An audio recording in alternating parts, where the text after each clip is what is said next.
नमस्कार, KH life Himachal में आप सभी का स्वागत है। मैं हूं आपके साथ पूजा राजपूत। आज हम बात करने वाले हैं हिमाचल प्रदेश की राजनीति और आर्थिक स्थिति से जुड़ी उस बड़ी खबर पर जिसने आम जनता को सोचने पर मजबूर कर दिया है।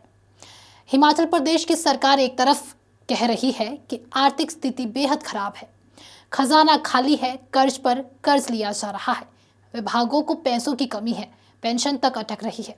और दूसरी तरफ माननीयों की सैलरी भत्ते लगातार बढ़ते जा रहे हैं। जी हाँ, आपने सही सुना।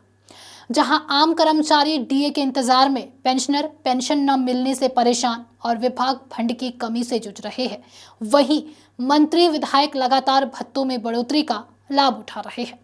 तो आज के वीडियो में हम इस पूरे मामले पर करेंगे चर्चा। चलिए शुरू करते हैं।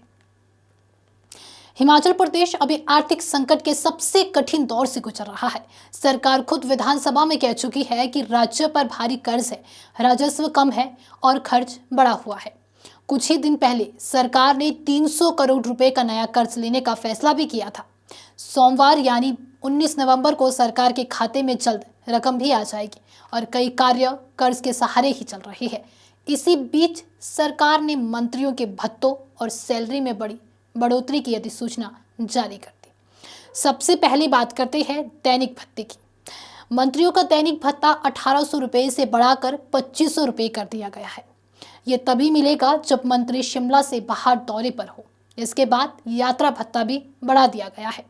पहले यात्रा पर 18 रुपये प्रति किलोमीटर मिलते थे, अब मंत्री 25 रुपये प्रति किलोमीटर का भत्ता लेंगे। ये बदलाव हिमाचल प्रदेश मंत्रियों का यात्रा भत्ता संशोधन नियम 2025 के तहत लागू किया गया है। मार्च 2025 के बजट सत्र में विधानसभा ने 3 बड़े विधेयक पास किए थे। इसके तहत मुख्यमंत्री से लेकर विधायक तक सभी के वेतन भत्ते बढ़ाए गए थे।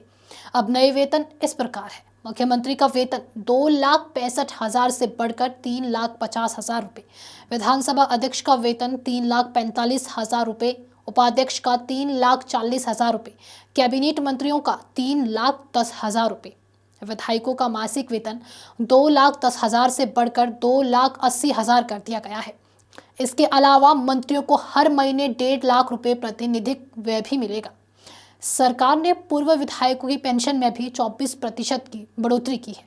अब उन्हें 93,000 की जगह लगभग 1,29,000 रुपये पेंशन मिलेगी। बेसिक पेंशन 36,000 से बढ़ाकर 50,000 कर दी गई है, जिसमें 169% डीए जोड़ा गया है और हर 5 साल में पेंशन अपने आप बढ़ती रहेगी। एक तरफ माननीयों की सैलरी बढ़ रही है तो दूसरी तरफ एचआरटीसी पेंशनरों में भारी नाराजगी है। इन पेंशनरों को अक्टूबर की पेंशन तक नहीं मिली है। 3% डीए का भुगतान भी नहीं किया गया। सरकार ने कहा था कि दिवाली से पहले डीए मिलेगा, लेकिन नहीं मिला। 3 साल से मेडिकल बिल पास नहीं हुए। कुछ नए रिटायर्ड पेंशनरों की पेंशन शुरू ही नहीं हुई है। इन सब की वजह से एचआरटीसी पेंशनरों ने 11 दिसंबर को शोक दिवस मनाने का फैसला लिया है। अब जनता एक बड़ा सवाल पूछ रही है, अगर राज्य की आर्थिक स्थिति इतनी खराब है तो माननीयों के भत्ते बढ़ाने की क्या जरूरत थी? जब सरकार कर्ज लेकर काम चला रही है, जब कर्मचारियों को डीए नहीं मिल रहा, जब पेंशनर परेशान बैठे हैं, तो क्या मंत्री विधायक भत्तों में इतनी बड़ी बढ़ोतरी सही है? इसी वजह से लोगों में चर्चा तेज है कि क्या आर्थिक संकट वाकई है या फिर सिर्फ एक बहाना है। सरकार का कहना है कि मंत्री लगातार दौरे पर रहते हैं, इसलिए यात्रा भत्ता सीमित नहीं रखा जा सकता। महंगाई बढ़ चुकी है, इसलिए भत्तों का पुनर्निरीक्षण जरूरी था। 2000 के नियम पुराने हो चुके थे।